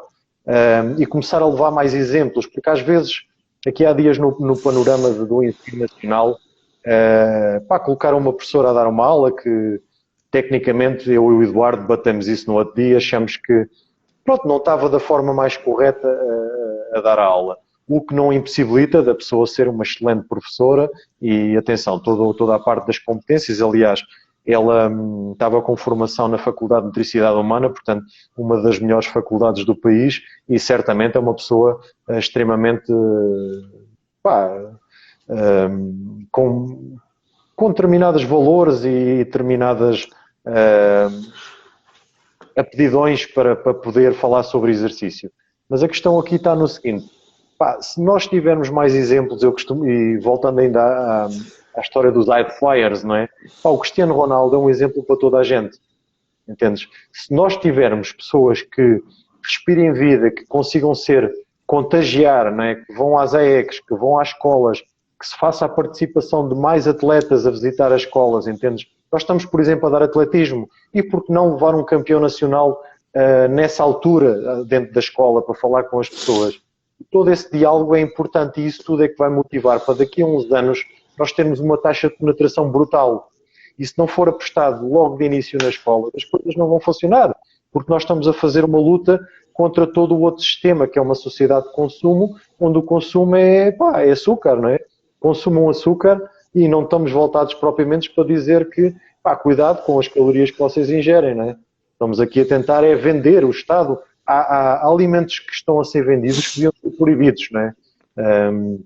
Portanto, mas o Estado vai liberar e eu acredito que agora após este confinamento as pessoas vão sair com muito medo, mas também vão começar a cometer alguns excessos, entendes?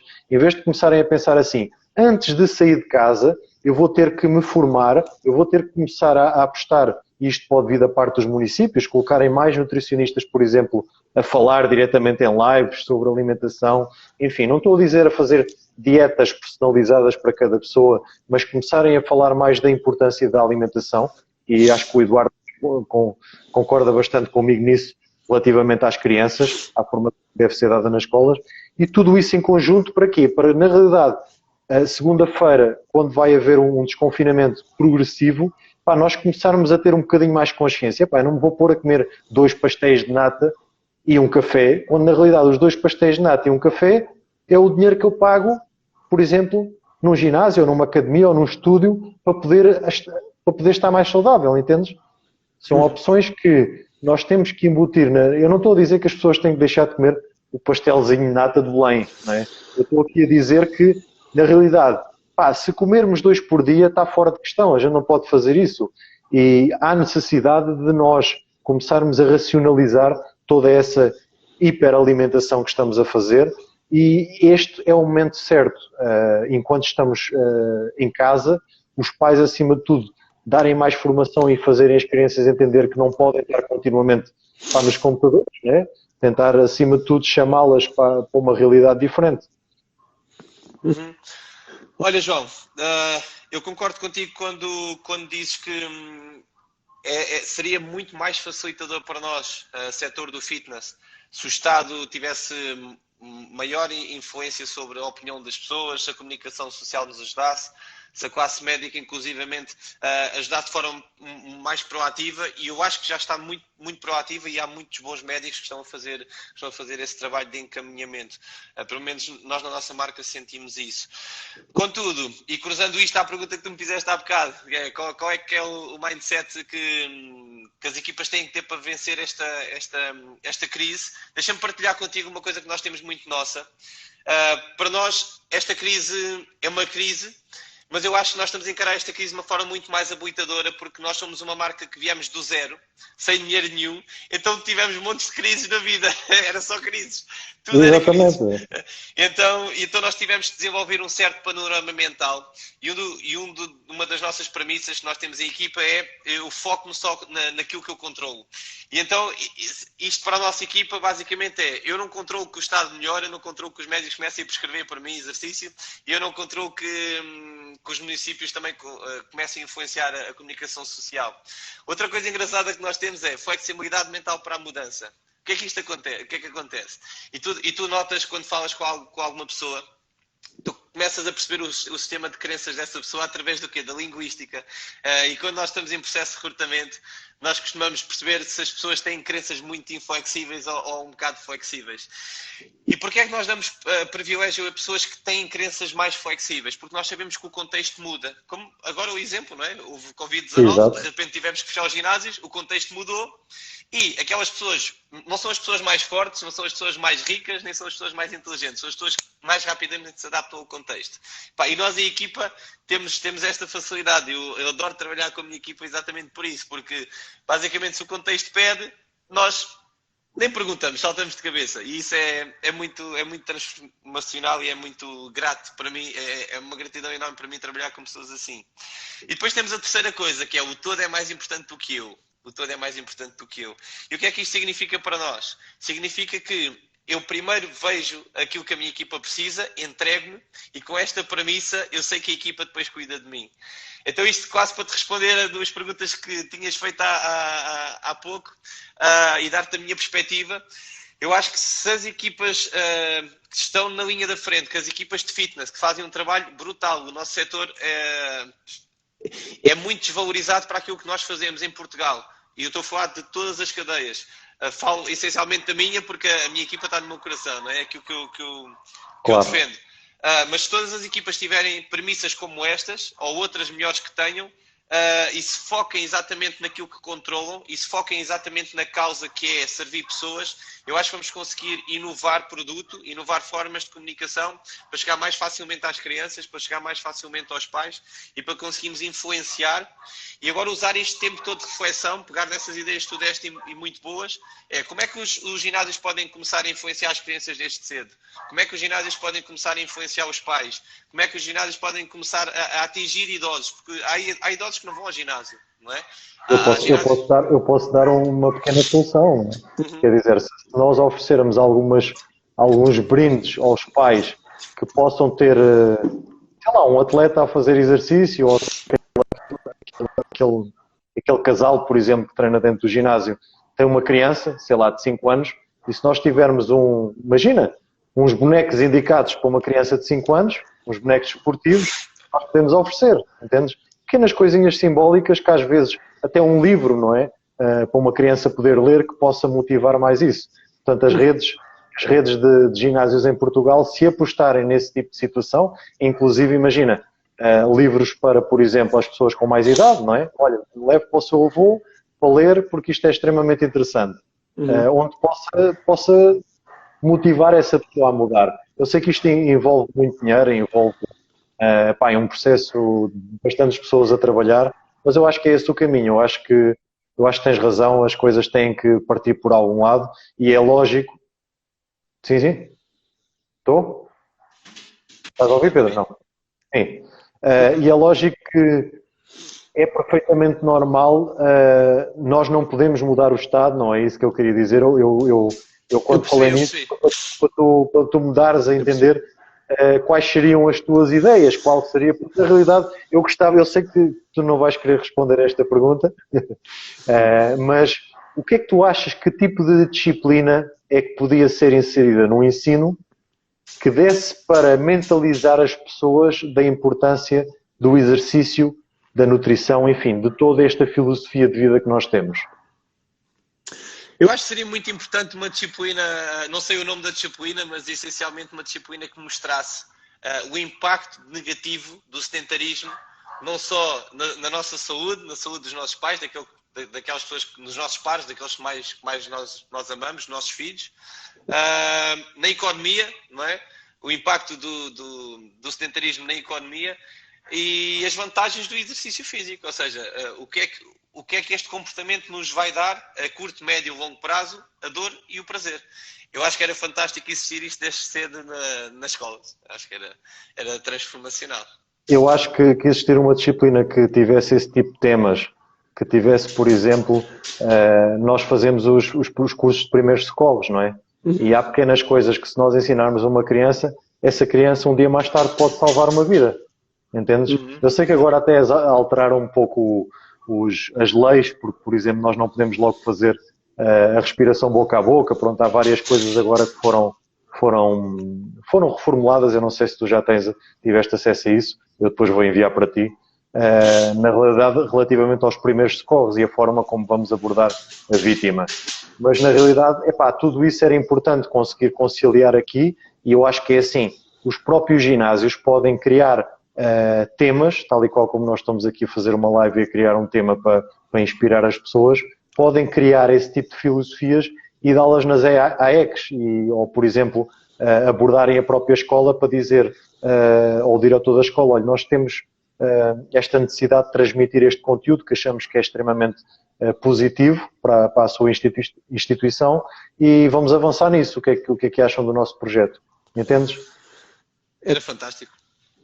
Eu acho que é uma ideia já para ti, estou a tentar dar já umas ideias para tu avançares aí nos teus projetos.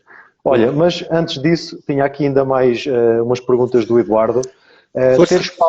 Ter espaços outdoor será uma mais-valia? Eu acho que sim. Eu acho que as medidas vão ser mais liberais para a atividade física outdoor e depois para a atividade física indoor, que é o nosso caso. Por isso, os clubes que começarem a ter uma perspectiva de ter soluções nesse sentido, acho que vão ganhar vantagem e vão começar o mais cedo possível, a dar resposta às pessoas que querem treinar presencialmente. Então, relativamente ao online, tu achas que ele veio para ficar ou de forma residual ou em força? Será que o online vai ter mesmo aquela força toda que está a ter neste momento e será que, ou simplesmente vai estar aqui durante um tempo? Eu, por acaso, hoje em conversação, e vou aproveitar, com um dos profissionais do Five, em Leiria, estive a conversar e ele transmitiu-me, por exemplo, da carteira de 7 clientes que estavam a fazer treino personalizado com ele reduziu para 5. Mas grande parte dos colegas dele estavam a conseguir reter cerca de 90% dos clientes. Pronto, na realidade é bom, não é bom. Mas na realidade há um decréscimo, há sempre um decréscimo. Portanto, o que é que tu achas? Achas que esse online realmente veio para ficar? como é que nós vamos trabalhar o online daqui para a frente? Olha, eu acho que o ginásio online vai ser uma ferramenta para retenção. Porquê? Porque inibe algumas das objeções comuns dos consumidores de fitness, que é eu não tenho tempo, ou vou mudar de residência, ou não tenho tanta disponibilidade financeira. E eu acho que vamos conseguir manter as pessoas ligadas ao exercício físico na mesma, e como ferramenta de venda também. Exatamente porque inibe as mesmas objeções. Agora, se o ginásio online, de forma regional, ok? Atingindo o público-alvo regional. Não fales dos truques, como é que nós fazemos as vendas, né? Senão depois as pessoas que estejam aqui a ouvir... é complicado saber tudo já hoje. Se eu acredito, se o ginásio online vai vender nacional, ou seja, nós em Rio Maior vamos vender para o país, não acredito. Não acredito, até porque eu acho que as pessoas podem estar aptas para comprar soluções-chave na mão. Curso de 21 dias para aprender como treinar pernas com o João Caneco. Curso de 21 dias para aprender a comer com o João. Eu acho que isso sim. Agora o conceito puro e duro de ginásio online, ter um mapa de aulas, eu acho que por um utilizador que não faça fitness é pouco atrativo e pouco viável. Mas lá está, é o meu feeling, não está baseado em nada, não li nada, é aquilo que eu sinto. Sabes, Pedro, eu tive muito tempo e ainda continuo a trabalhar online. Eu sou preparador de atletas e pessoas normais que me pedem simplesmente para conseguir atingir um determinado resultado. Eu trabalho muito à base de recebo as fotografias, faço uma pequena estratificação do risco da pessoa, enfim, faço ali uma recolha de dados onde depois, consoante o dia-a-dia que ela tem, os horários que ela tem, eu tento indicar uma possibilidade. Eu não sou nutricionista, eu não faço uma dieta, eu dou um aconselhamento do que é que a pessoa deveria de começar a ter como comportamentos alimentares. Depois faço o planeamento de treino e trabalho online. É assim, trabalhar online assim acaba por ser uma coisa que nós conseguimos manter as pessoas durante muito tempo. A questão é, neste momento a grande maioria das pessoas não tem equipamento em casa e a maioria das pessoas que querem trabalhar assim gostam de treinos um pouco mais intensos, entendes? E eu noto que na perspectiva do negócio online, chega a um determinado ponto que tu vais ter que adquirir os teus próprios equipamentos, ou a tua própria empresa, imagina, tens um escritório e vai ter que reservar uma sala para as pessoas começarem a fazer exercício, mas eu acredito que com essa adaptação toda as coisas vão funcionar bem e realmente vai haver mais praticantes, porque hoje sabemos que a melhor forma de prevenção, aliás, isto vai vir, se calhar vai surgir mais epidemias, não é? Afinal, o Covid-19 já tem cerca de 50 multiplicações diferentes, não é? Acaba por ter uma quantidade já de reprogramações do vírus, não é? De evolução, e acima de tudo isso vai ser uma continuidade. Aliás, foi uma grande previsão, e eu acredito que as pessoas vão começar a focar mais no fator saúde, né? Vão ter que começar a fazer alguma coisa. Tenho aqui mais outra pergunta. Para quando uma maior regulação nos técnicos de exercício físico? Não consegui perceber bem, João. Eu sinceramente também não percebi muito bem esta pergunta do Eduardo, mas ele diz assim, para quando uma maior regulação nos técnicos de exercício físico? Não sei se ele se refere relativamente, aliás, se ele estiver aí até pode participar agora online e colocar a questão de outra forma, mas é assim, a regulação eu acho que deve ter a ver para quando talvez o Estado vá dar quais são as diretrizes, como é que nós vamos ter que atuar, não sei ao certo o que é que, talvez uma maior credibilidade da nossa profissão. Eu acho que ele deve estar a perguntar quando é que as entidades começam a regulamentar quem pode dar treinos online ou não. É isso, Eduardo? Isso aí também é uma coisa que nos preocupa bastante, não é? Porque estamos a ver figuras públicas a prestar aulas completamente mal feitas, mal elaboradas, com posições completamente, não sei se viste algumas, não é? Mas agora no panorama do que tem acontecido na internet está a acontecer isso. Ó João, eu se queres que diga, eu não me preocupo muito com isso, lá está, eu não controlo aquilo que está a acontecer, por isso não me preocupo. Eu acho que aquilo que vai acabar por acontecer é, se nós tivermos essa capacidade enquanto profissionais de fitness, é diferenciarmos daquilo que existe. E a única coisa que nós controlamos é arranjar metodologia e processos de evolução para que o espectador ou um utilizador que olhe para a internet e perceba assim: epá, esta pessoa é uma pessoa curiosa, apesar de ter seguidores ou ser um influenciador, e esta pessoa é realmente o técnico. Cabe às entidades, espero eu que comecem a Olha, o Eduardo manifestou-se aqui. O Eduardo, é uma questão de ser criada uma ordem para este setor, entendes? Nós sabemos que existe já várias associações, enfim, já está várias coisas em funcionamento, mas qual é a tua opinião relativamente à ordem dos técnicos de exercício físico? Olha, é um assunto que queres que diga, eu não acompanho muito, lá está, eu costumo me focar naquilo que eu controlo, eu não controlo quando é que vai aparecer uma ordem ou não. Era muito importante que existisse, era muito importante que tivéssemos mais força social, mas é um assunto que eu não sei, não sou a melhor pessoa para transmitir. Pode ser que daqui, eu já estou há 23 anos na prática de exercício físico, já estou desde os meus 18 a lecionar aulas à frente do ginásio. Eu na altura fiz a especialização de treino cardiovascular em musculação, enfim, o primeiro curso de personal trainer em Portugal eu fiz, por acaso foi dado pela Manos Produções, e na realidade é assim, isso já se fala há tanto tempo, e é coisas que a gente realmente, como tu dizes, não se controla, mas o importante é nós tentarmos fazer nós próprios o nosso percurso. Eu acho que é isso tudo. Foi o tema que a gente hoje falamos aqui, foi sobre a liderança, como é que nós podemos ser líderes, e quando se fala nisso, fala-se em tudo. Pessoalmente, no mercado, enfim, no amor, enfim, tudo isso pode-se basear naquilo que falamos aqui. Dr. Loss, não é? Estamos a ter do entroncamento. A malta vai perceber. Pedro, eu quero-te agradecer, a gente não vamos aqui ocupar muito mais tempo. Eu queria pedir aos nossos convidados a ver esta palestra, esta pequena palestra que nós demos, que contactem o Pedro na realidade se quiserem receber aqueles PDFs que têm alguma matéria que nós achamos que é importante dar. E volto a lembrar, se vocês na realidade quiserem que nós façamos mais uma live onde existam os temas, volto a repetir, famílias e Covid-19, filosofia de sucesso e, peço desculpa que eu já baralhei aqui os papéis, e podes-me ajudar, Pedro? Quais eram as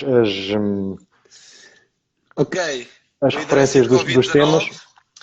Coaching, filosofia de sucesso, famílias e Covid-19 e saúde e estilo de vida. Pronto. Basta vocês colocarem nos nossos perfis, onde nós publicamos aqui a situação da live de hoje, e nós eventualmente abriremos um novo tema para a próxima. Tá?